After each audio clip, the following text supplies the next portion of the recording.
ഞങ്ങൾ സ്കൂളിൽ പഠിക്കുന്ന സമയം ഹയർ സെക്കൻഡറിയിലാണ്. ഞങ്ങൾ സയൻസുകാരും കൊമേഴ്സുകാരും തമ്മിൽ ഒരു ചെറിയ വഴക്ക്. അപ്പം സാധാരണ ഈ സയൻസുകാരെന്ന് പറഞ്ഞാൽ നന്നായിട്ട് പഠിക്കുന്ന കുട്ടികളാണ്. അതുകൊണ്ട് ടീച്ചേഴ്സിൻ്റെ പെറ്റ് അവരായിരിക്കും. ഞങ്ങൾ പഠിത്തത്തിൽ ശകലം പുറകിലാണെങ്കിലും ഈ എക്സ്ട്രാ കരിക്കുലർ ആക്ടിവിറ്റീസിലൊക്കെ ഞങ്ങൾ മുന്നിൽ തന്നെയാണ്. അപ്പം ഞങ്ങളെ സപ്പോർട്ട് ചെയ്യുന്ന ടീച്ചേഴ്സും ഉണ്ട്. പക്ഷേ ടീച്ചേഴ്സിൻ്റെ പെറ്റെന്ന് പറയുന്നത് എപ്പോഴും പഠിക്കുന്ന കുട്ടികളായിരിക്കും. പക്ഷെ ഞാൻ ഈ പറയുന്ന ഈ ഒരു വിഷയത്തിൽ ഞങ്ങളുടെ ഭാഗത്ത് യാതൊരു മിസ്റ്റേക്കും ഇല്ല. ഇത് അവന്മാരൊപ്പിച്ച പണിയാണ്. പക്ഷെ ഞങ്ങളുടെ രണ്ട് കൂട്ടരെയും, ഞങ്ങളൊരു 5 പേരുണ്ട്, അവരൊരു 4-5 പേരുണ്ട്, അവരെ വിളിച്ച് നിർത്തി ചോദ്യം ചെയ്യാണ്. ഞങ്ങൾ പറയുന്ന കേൾക്കാൻ ആരും തയ്യാറല്ല. ഞങ്ങളാണിത് ചെയ്തതെന്ന് ടീച്ചേഴ്സ് അങ്ങ് വിശ്വസിച്ചിരിക്കുകയാണ്. ഞങ്ങൾ എത്ര കൺവിൻസ് ചെയ്യാൻ ശ്രമിച്ചിട്ടും അവർ കേൾക്കുന്നില്ല.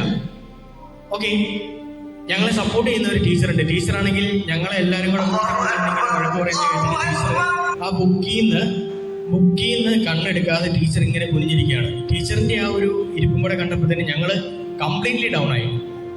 അവന്മാരെ കേൾക്കാൻ ആളുണ്ട്, ഞങ്ങൾ പറയുന്നത് കേൾക്കാനും മനസ്സിലാക്കാനും ഒന്നും ആരുമില്ല. അപ്പോൾ ടീച്ചേഴ്സ് എല്ലാവരും കൂടെ തീരുമാനിച്ചു പണിഷ് ചെയ്യാം. അങ്ങനെ വീട്ടിൽ നിന്ന് അച്ഛനെ വിളിച്ചിട്ട് ഇനി ക്ലാസ്സിൽ കയറിയാൽ മതി. ഓക്കെ, ഉടനെ എൻ്റെ കൂടെയുള്ള കൂട്ടുകാരൊക്കെ ടീച്ചറെ വീട്ടിൽ പറയില്ല, ടീച്ചറെ അങ്ങനെ, ടീച്ചറെ അതാ, ടീച്ചറെ ഇതാ, ടീച്ചറെ എന്ന് പറഞ്ഞ് ഇത്തവണത്തേക്ക് ക്ഷമിക്കും ടീച്ചറെ എന്ന് പറഞ്ഞ് സോറി പറയാൻ തുടങ്ങി.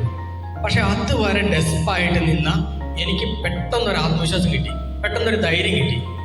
ഞാൻ പറയുന്നത് കേൾക്കാൻ, എന്നെ മനസ്സിലാക്കാൻ എൻ്റെ അച്ഛൻ വരുന്നുണ്ടെന്നുള്ള ആത്മവിശ്വാസം. ഓക്കെ, ടീച്ചേഴ്സിനോട് എന്നെ സപ്പോർട്ട് ചെയ്ത് സംസാരിക്കാൻ എൻ്റെ അച്ഛൻ വരുന്നുണ്ടെന്നുള്ള ധൈര്യം, ആ ധൈര്യം നിങ്ങളുടെ കുട്ടികൾക്ക് കൊടുക്കാൻ പറ്റിയാൽ മതി. ഒരു പേരൻ്റ് എന്ന നിലയിൽ ആ നിമിഷം നമുക്ക് ജയിച്ചു. പിന്നെ വേറൊന്നും വേണ്ട, അത് മതി. ഞാൻ ചെയ്യാത്ത ഒരു തെറ്റിനും ഇതുവരെ എൻ്റെ അച്ഛൻ എന്നെ പണിഷ് ചെയ്തിട്ടില്ല. ആ ധൈര്യം, ആ കോൺഫിഡൻസിൽ നിങ്ങളുടെ